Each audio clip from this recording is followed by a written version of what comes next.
So good morning everyone. I am Bakong April May P and now let's discuss about the Ifugao Tribe. Their history, their subgroups, language, agriculture, and also their social organization and culture. So on and so forth. So let's proceed. First is, who are the Ifugao people? The Ifugao people are the ethnic group inhabiting Ifugao province in the Philippines. So the Ifugao people, they live in the municipalities of Lagawe, capital of Ifugao, Aguinaldo, Alfonso, Lesta, Asipulo, Banawi, Hingyon, Hingduan, Kiangan, Lamot, Mayuyaw, and Tinok. The province is one of the smallest provinces in the Philippines with an area of only 251,778 hectares or about 0.8% of the total Philippine land area. So in 1995, the population of the Ifugaos was 131,635. Although most of them are still in the Ifugao province, some have moved to Baguio where they work as wood carvers and to other parts of the Cordillera region. So, sa una nga mga tao, ang Ifugao gyud ang ilahag yung panginabuhi is wood carving. Let us say the example is kana bitang pagbuhat og mga bangko like gina-carve bitaw nila. For example is flowers. Depende sa imong gusto nga style, design or depende sa imong gusto nga ipabuhat sa ila through wood carving only. So, the term Ifugao comes from Ipugo, which means earth people, mortals or humans as distinguished from spirits and deities. It also means from the hill. As Pugo means hill, the term Igurot or Igulot was term used by the Spanish for mountain people. The Ifugaos, however, prefer the name Ifugao. So, nagyapoy meaning ang ilahang pangalan nga Ifugao from the words Ipugo, which means mortals, right? And also, it also means from the hill. So, gikan sila sa bukid. The term Igurot or Igulot was the term used by the Spanish. So, sa una, ang ilang ginatawag sa ila is Igurot. But, the Ifugaos prefer the name Ifugao, not Igurot. So next is the history.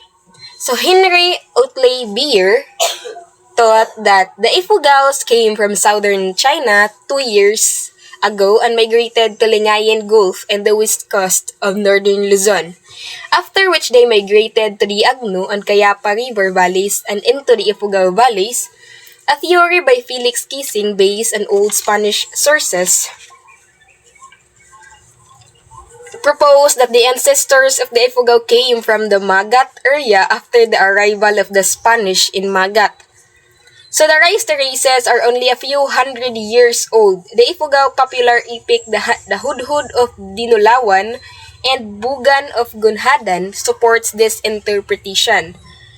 A more recent theory by Manuel Dulawan assumes that the Ifugaos came from the Western Mountain Province due to striking similarities with Kankanae language, architecture, clothing, manufacturing, and design in the many names and places from this region that features the Ifugao myths and songs. O diba? Which means, ang Kankanae o ang Ifugao is na sila'y similarities. Dili ka sila maglagyo the way they talk, their language also, and the way they dress, their clothes, parehagyapon sila sa Kankanae tribe. And also, ang popular gid sa una nga ginabuhat sa mga Ifugao no, is the Banawi rice terraces. Famous kay na siya sa una until now, ang Banawi rice terraces. And next is the subgroups. The Ifugao are divided into subgroups based on the differences in dialects, traditions, and design or color of costumes. The main subgroups are Ayangan, Kalanguya, and Tuwali. So, ginabahin ni sila sa una, it is because naman mga Ifugao no, nga lahi ilang inistoryahan, it is because dili sila pareho og lugar nga napuy-an. or their ancestors bitaw lahi-lahi sila og dialect. May uban, munang ang uban ay gi-subgroup sila, gi-divide sila. Gi-divide sila into subgroups based on the differences in their dialect. So how they interact with each other, di man sila magkasinabot kung mag-usa sila didto nga lain-lain man sila ginistoryahan, right? So gi-divide sila. So the main subgroups are Ayangan, muna sila Kalanguya and Tuwali. Muna sila ang mga subgroups nga gi-divide nila. It is because lahi ilang costumes, decide or colors silang costumes, lahi po nilang dialect. Munang kailangan sila i-divide yun, kaya di man sila magkasinabot. So next is their language. The Ifugao language consists of 4 dialects due to being isolated by the terrain. Ifugaos usually speak the Ilocano, Tagalog, and English as their alternative to their mother tongue. O diba? Which means, naman god na kayo kadunggan, na kayo kakita sa Facebook that Ifugao didn't know how to speak English. Ifugao, because they didn't study. They didn't, wala sila nakaskwela. But, when I read my report, that's when I thought, oh my God, mas naa pa sila kahibalo kaysa sa ako when it comes to English language. Because alternative to their mother tongue, lagi po na sila like, diba, mas master naman sila mag-Tagalog, Ilocano, English, diba? There are many languages that they can speak. And also, next is agriculture. So, Ifugao farming is characterized by rice terraces, supplemented with slash and born farming of kamote. They are famous for their Banawi rice terraces, which became one of the main tourist attractions in the country. The Ifugaos host a number of similarities with the Buntoks in terms of agriculture, but the Ifugao tend to have more scattered settlements and recognize their affiliation mostly towards direct kin and households closer to their fields. So sila gid ay ang nag-iya no sa Banawi rice terraces. Sila may naningkamot nga mahimo na, sa una, di ba? Muga siya dili kayo know ng Banawi rice terraces when it comes to tourist spot. It is because tago ra. And when the time comes, talaghan ng kanabitong mga tao nga gusto mo explore or gusto bitaw nila makita kung unsa magay mas tiyada nga tourist spot in the Philippines. So dito nila nakita no nga naa ay Banawi rice terraces nga ginakuan sa mga Ifugao no. It is because Derek kin bitaw kanang diha ka sila mismo mamuyo sa ilang ilang household bitaw kailangan duol laga sa ilahang fields. So makita nimo di ang Banawi rice terraces na sila yung mga balay. So gagmay ka na siya nga balay but diha man gud kana bitaw mo bitaw na ang gina-inherit bitaw sa ilaha to their ninunuan like mga ancestors bitaw nila. Mao na ang ginahatag sa ila pag for example kanang time bitaw nga dili sila mo scatter like dili bitaw sila magkalagyo-lagyo. It is because kay ang ilahang gina-inherit nga mga things dili gusto sa ilahang mga ancestors nga mulagyo sila. So kailangan duol ka sa ilahang fields ang ilahang households. So that's their agriculture kanang ilang with rice terraces nga mostly gabi ka sikat karon, gabi ka famous karon ang Banawi rice terraces. So next is their social organization. Ifugao society is divided into 3 social classes: the Kadangyan or the aristocrats, the Tago or the middle class, and the Nawutwut or the lower class. So abi nimo ang mga Mindanao ra no ang naay mga sub-Saharan term. But also pati diay ang mga tribo like Ifugao. So gidivide sila into 3 social classes. Mga Kadangyan na siya ang mga aristocrats like mga rich kid ganun. And the Tago or the middle class kanagang mga naikaya muna sila. And the Nawutwut no are the lower class like pobre, like matakon gyapon but dili bitaw awat gid sa uban. The class immediately below the wealthiest are called the Imuyaoy. Term Imuyaoy like pobre na gid kaayo. The Kadangyan sponsor the prestige rituals called Hagabi and Uyaoy, and this separates them from the Tagus who cannot sponsor feast but are economically well off. O diba, when it comes to feast, gina-divide na gihapon sila. Kay na may uban gyud nga dili maka-afford na nga feast. So dito sila nga kanang, diba, gina-separate sila from those people who cannot sponsor feast. So dili man sila makaya na nga maka-sponsor. So dito po sila sa feast nga dili kailangan mag-sponsor. The nawutwuts are those who have limited land properties and they're usually hired by the upper classes to do work in the fields and other services. So mao to sila, di ba? Pakikapon sa ato like for example, diha sa mga company, o di ba? Sila tong mga kadangyan or mga aristocrats, no, for example, sila tong mga aristocrats people. So kita, kay trabahanti man ta nila, kita tong mga nawutwuts, no, those who have limited land properties nga ginahire ata by the upper classes to do the work in their fields and other services, right? So the more affluent Ifugao, known as kadangyan or baknang, were usually generous by nature, lending rice to poor neighbors in time of food shortages or hardships. In return for labor, acting as village or spiritual leaders, creditors, or commercial managers, these rich families exhibited their wealth by providing more manifest or kanyaws. So, dili sila ingon nga premto sa ato nga dato ka laog pud ka. Dili sila inana. Dato sila pero gapanghatag sila og food sa ilang neighbor pag mafeel lang ga-shortage na to ang ilahang kuan kanang mga ninuno pod, 'di ba? Inana sila, dili sila madadalo like the term dalo. So the culture will be reported to my fellow Josh Ayan Del Mundo.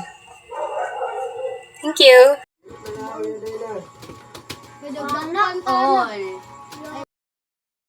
Good day, everyone. Today, I'm excited to share with you the rich and fascinating culture of the Ifugao people, an indigenous group from the mountainous Cordillera region of the Philippines. So let's begin with a quick introduction. The Ifugao people are known for their strong family bonds, colorful tradition, and deep connection with nature and spirituality. Their lives are guided by customs that have been passed down through generation. In terms of culture, the Ifugao value family, rituals, and stories. They have epic poems called Hudhud and Alem that tell stories of heroes and are sung during special occasion. Their art includes carved figures like Bulul, a rice guardian, and the Hagabi. Priesthood bench symbols of wealth and status. Their textiles are colorful and hand-woven, and they treasure heirlooms, beds, which are being passed down through families. Moving on to their customs.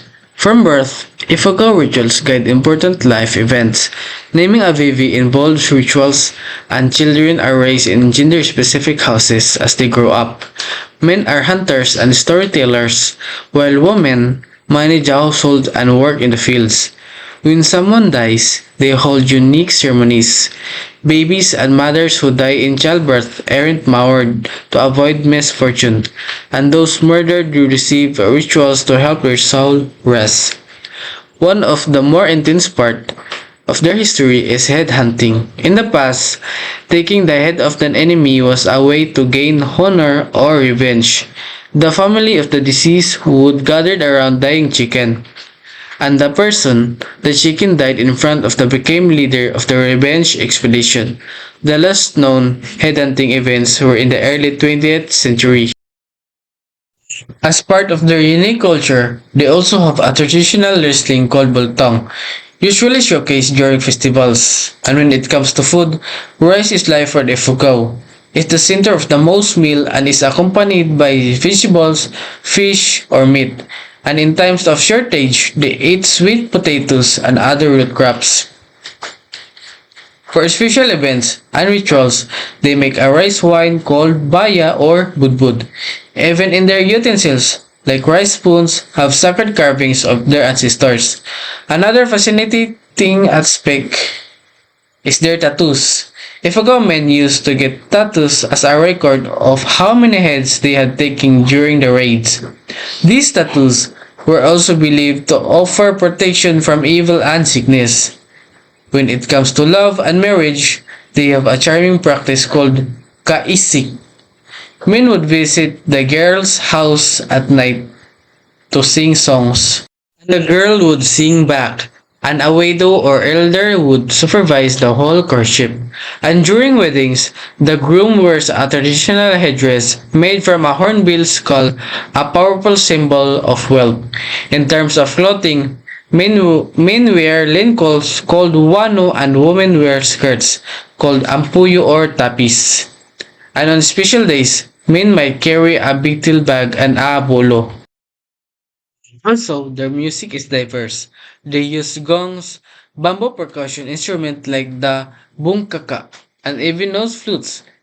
Each instruments add to their rich musical heritage. So let's talk about housing. Their homes, called ballet, are raised above on the grounds, on wooden posts with removable ladders. These are cleverly designed to protect against rot and bad weather. A similar structure called alang is used to store rice. And lastly, their religion. Many Ifugao today are Roman Catholic, but traditional belief remains strong. They believe in six different worlds and worship both nature and ancestral spirits. Rituals are led by shamans called Mumbaki. Their supreme deity is called Kabunyan or Manungan, believed to be the creator of all things. And in addition, the Ifugao people are a proud and resilient community with traditions that reflect their deep connection to nature, ancestry, and each other. Their culture is a national treasure and an inspiring example of how heritage can shape identity. And that's all for today's videos. Goodbye!